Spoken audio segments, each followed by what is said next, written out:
Ikatlong araw na ng ating trade fair. Martes ngayon.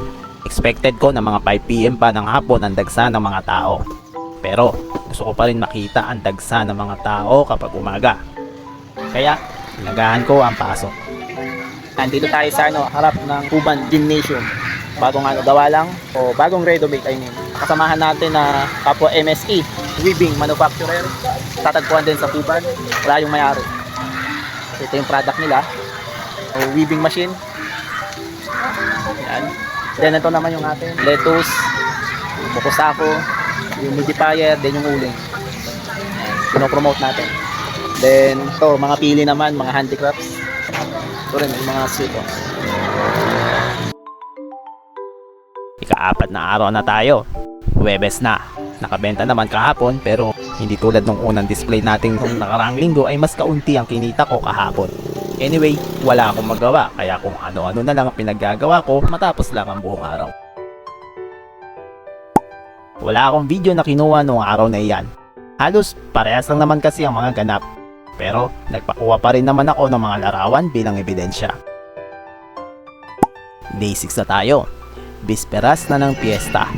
Siyempre, expected ko na maraming tao ngayong araw. Bali, hapon na ako nakarating dyan para mag-setup. Last 5 day, ika-5th day na, 5 day ngayon. So, may nabenta kami kagad. Nakarating ko lang, so nakabenta kagad tayo. Wow. Okay. Nagpagabi na tayo neto. Siguro 7 PM na ay andito pa rin ako. May magaganap kasi na fireworks maya-maya lamang. Dagsa na rin ng mga tao at nagsisilabasan na rin ng mga kainan dito. Habang naghihintay ako ay tamang tibog na muna tayo. Maya-maya lamang ay nakarinig na kami ng sunod-sunod na putukan. Nag-umpisa na pala ang fireworks. Halos lahat ng mga tao dito ay nakatingala na sa langit. Siguro mga 15 minuto din nagtagal ang fireworks. Akala ko nga ay New Year na kasi malamig na ang simoy ng hangin ng mga oras na yan.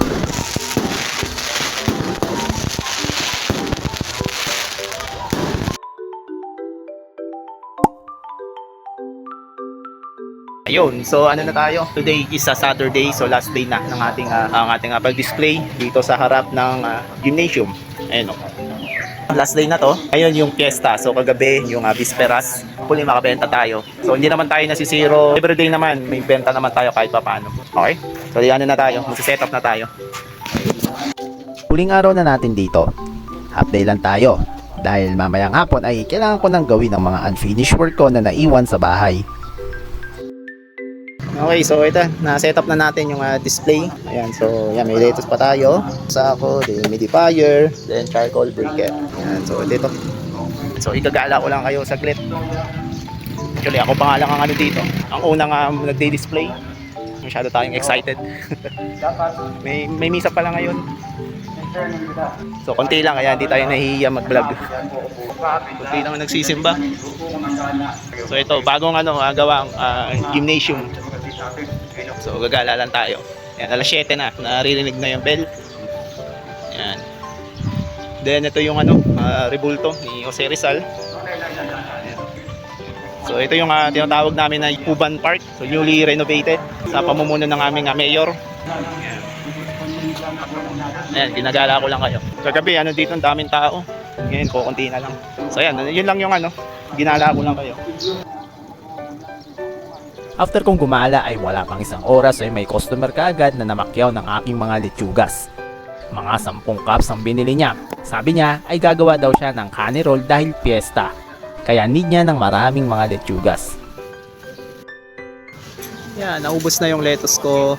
Hindi na rin ako nagtagal dito sa aming pwesto. Half day lang kasi ako ngayong araw. At saka, naubos naman din ang mga lechugas ko na dinisplay. Inisa-isa ko na ang iligpit ng mga produkto ko. Magmula sa mga bote ng mokusako, charcoal briquette, pati na rin lalagyan na ng lechugas ay tinamada ko na sa loob ng aming tricycle. Pagkatapos niyan ay inalsan na namin ang lamesa sa taas ng tricycle at nagpaalam na rin ako sa mga kapwa ko MSME. So, ayun. Doon na nagtatapos ang ating 7 araw na trade fair. Okay, sige po. Kaya pack up na kami. Hindi naman tayo na zero kada araw. kahit papano ay kumita naman tayo. Para sa akin, if sasali ka sa mga trade fair kagaya nito, ang major goal mo dapat ay to promote ang iyong business at mga produkto para makakuha ka ng potential regular customer.